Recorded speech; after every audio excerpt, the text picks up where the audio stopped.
Hello friends, welcome to ಅಂಗೈಯಲ್ಲಿ ಆರೋಗ್ಯ Kannada YouTube channel. ಇವತ್ತು ನಾನು ಹಾಟ್ ಸಮ್ಮರ್ನ ಕೂಲ್ ರೆಸಿಪಿ ಕೋಲ್ಡ್ ಕಾಫಿ ತೋರಿಸ್ತಾ ಇದ್ದೀನಿ. ಫಸ್ಟು ಒಂದು ಬೌಲ್ ತೊಗೊಂಡು ಅಥವಾ ಒಂದು ಕಪ್ ತೊಗೊಂಡು ಅದಕ್ಕೆ 2 ಟೇಬಲ್ ಸ್ಪೂನಷ್ಟು ಪೌಡರ್ ಶುಗರ್ನ ಆ್ಯಡ್ ಮಾಡಿ, ಅದಕ್ಕೆ ಮನೆಯಲ್ಲಿರುವಂತಹ ಯಾವುದಾದರೂ ಇನ್ಸ್ಟೆಂಟ್ ಕಾಫಿ ಪೌಡರ್ 2 ಸ್ಪೂನಷ್ಟು ಆ್ಯಡ್ ಮಾಡಿ. ಕೆಫೆ ಸ್ಟೈಲಲ್ಲಿ ಸರ್ವ್ ಮಾಡುವಂತಹ ಲಾರ್ಜ್ ಗ್ಲಾಸ್ನ ಮೆಷರ್ಮೆಂಟು ನಾನು ತೋರಿಸ್ತಾ ಇರೋದು ನೋಡಿ. ಇವಾಗ ಈ ಶುಗರ್ ಪೌಡರು ಮತ್ತು ಇನ್ಸ್ಟೆಂಟ್ ಕಾಫಿ ಪೌಡರ್ಗೆ ನಾನು ಕೋಲ್ಡ್ ವಾಟರ್ನ ಆ್ಯಡ್ ಮಾಡ್ತಾಯಿದ್ದೀನಿ. ಜಸ್ಟ್ ಅದು ಇಮ್ಮರ್ಸ್ ಆಗುವಷ್ಟು ನೀವು ಹಾಕಿ ಚೆನ್ನಾಗಿ ಬ್ಲೆಂಡ್ ಮಾಡಬೇಕು. ಈ ಸ್ಟೇಜಲ್ಲಿ ನೀವು ಐಸ್ ಕ್ಯೂಬ್ ಸಹ ಆ್ಯಡ್ ಮಾಡಿ ಬ್ಲೆಂಡ್ ಮಾಡ್ಬೋದು. ಬ್ಲೆಂಡರ್ ಇಲ್ಲ ಅಂದರೆ ಸ್ಪೂನಲ್ಲಿ ಕಂಟಿನ್ಯೂಸ್ ಆಗಿ ಬೀಟ್ ಮಾಡಿ ಇದನ್ನು ನಾವು ಬ್ಲೆಂಡ್ ಮಾಡಬೇಕು. ನೋಡಿ, ಇವಾಗ ತಿಕ್ ಫೋಮಿ ಟೆಕ್ಸ್ಚರ್ ಬರ್ತಾ ಇದೆ. ಸೊ ಈ ಥರ ತುಂಬ ತಿಕ್ಕಾಗಿ ಆ ಟೆಕ್ಸ್ಚರ್ ಚೇಂಜ್ ಆಗೋವರೆಗೂ ಅದನ್ನು ನಾವು ಬ್ಲೆಂಡ್ ಮಾಡಬೇಕು.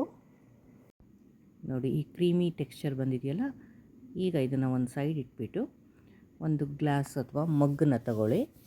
ಸೊ ಅದಕ್ಕೆ ನಿಮಗೆ ಎಷ್ಟು ಬೇಕೋ ಅಷ್ಟು ಐಸ್ ಕ್ರೀಮ್ನ ಆ್ಯಡ್ ಮಾಡಿ. ಯೂಶ್ವಲಿ ಇಲ್ಲಿ ನೀವು ಮೈಲ್ಡ್ ಫ್ಲೇವರ್ ಐಸ್ ಕ್ರೀಮ್ನ ತೊಗೋಬೇಕು.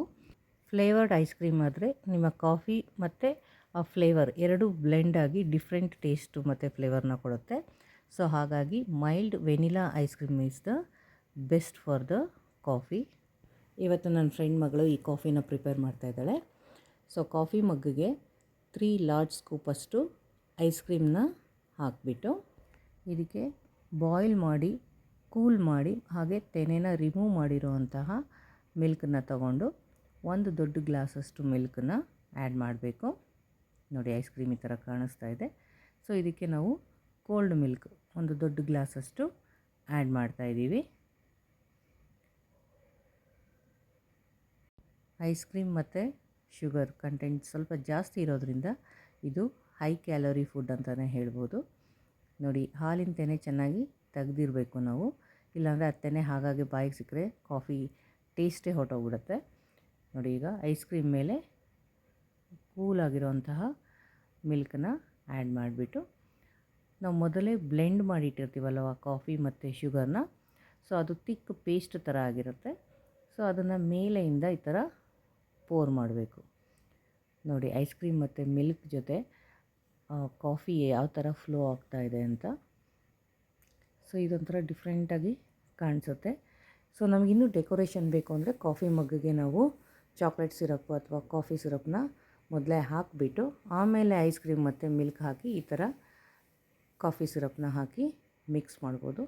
ನೋಡಿ, ಇವಾಗ ಸ್ಟ್ರಾ ತೊಗೊಂಡು ಅದನ್ನು ಸ್ಲೋ ಆಗಿ ಮಿಕ್ಸ್ ಮಾಡ್ತಾಯಿದ್ರೆ ಸೊ ಐಸ್ ಕ್ರೀಮ್, ಮಿಲ್ಕ್ ಮತ್ತು ಕಾಫಿ ಎಲ್ಲ ಬ್ಲೆಂಡ್ ಆಗ್ತಾಯಿದೆ. ಹಾಗೆ ಒಳ್ಳೆ ಅರೋಮಾ ಸಹ ಬರ್ತಾಯಿದೆ. ಸೊ ಈ ಸಮ್ಮರಲ್ಲಿ ಯಾವಾಗಾದರೂ ಒಮ್ಮೆ ಈ ರೆಸಿಪಿನ ಟ್ರೈ ಮಾಡಿ. ತುಂಬ ಕ್ಯಾಲರಿ ಇರೋದ್ರಿಂದ so once in a while it's okay. ಈ ಸ್ಟೇಜಲ್ಲಿ ನಾವು ಟೇಸ್ಟ್ ಮಾಡಿ ನಮಗಿನ್ನೂ ಕಾಫಿ ಫ್ಲೇವರ್ ಜಾಸ್ತಿ ಬೇಕು ಅಥವಾ ಸ್ಟ್ರಾಂಗ್ ಆಗಿ ಬೇಕು ಅಂದರೆ ಮತ್ತೆ ಕಾಫಿ ಸಿರಪ್ನ ಆ್ಯಡ್ ಮಾಡ್ಕೋಬೋದು. ನಿಮಗಿನ್ನೂ ಇಷ್ಟ ಆಗುತ್ತೆ ಅಂದರೆ ಚಾಕೋ ಚಿಪ್ಸ್ ಕೂಡ ಮೇಲ್ಗಡೆಯಿಂದ ಆ್ಯಡ್ ಮಾಡಿ ಮತ್ತೆ 1 ಸ್ಕೂಪಷ್ಟು ಐಸ್ ಕ್ರೀಮ್ನ ಆ್ಯಡ್ ಮಾಡ್ಬೋದು. ನೋಡಿ, ಬೇಸಿಗೆಯ ಬಿಸಿಗೆ ತಣ್ಣಗಿರುವಂಥ ಐಸ್ ಕ್ರೀಮ್ ಕಾಫಿ ರೆಡಿ ಇದೆ.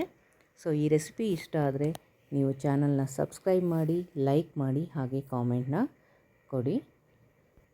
ಇದು ಬಹಳ ಸಿಂಪಲ್ ಆಗಿರುವಂತಹ ರೆಸಿಪಿ, ಬಟ್ ಇದರಲ್ಲಿ ತುಂಬ ಮೇನ್ ಥಿಂಗ್ ಏನು ಮಾಡಬೇಕು ಅಂದರೆ ನಾವು ಯಾವಾಗ ಫಸ್ಟ್ ನಾವು ಬ್ಲೆಂಡ್ ಮಾಡ್ತೀವಲ್ಲ ಕಾಫಿ ಮತ್ತು ಶುಗರು, ಅದು ಚೆನ್ನಾಗಿ ಬ್ಲೆಂಡ್ ಆಗಬೇಕು, ತಿಕ್ ಫೋಮಿ ಟೆಕ್ಸ್ಚರ್ ಬರಬೇಕು. ಸೊ ಅದು ಬಂದ್ರೇ ಈ ಕಾಫಿ ಚೆನ್ನಾಗಿರುತ್ತೆ. So thank you for watching.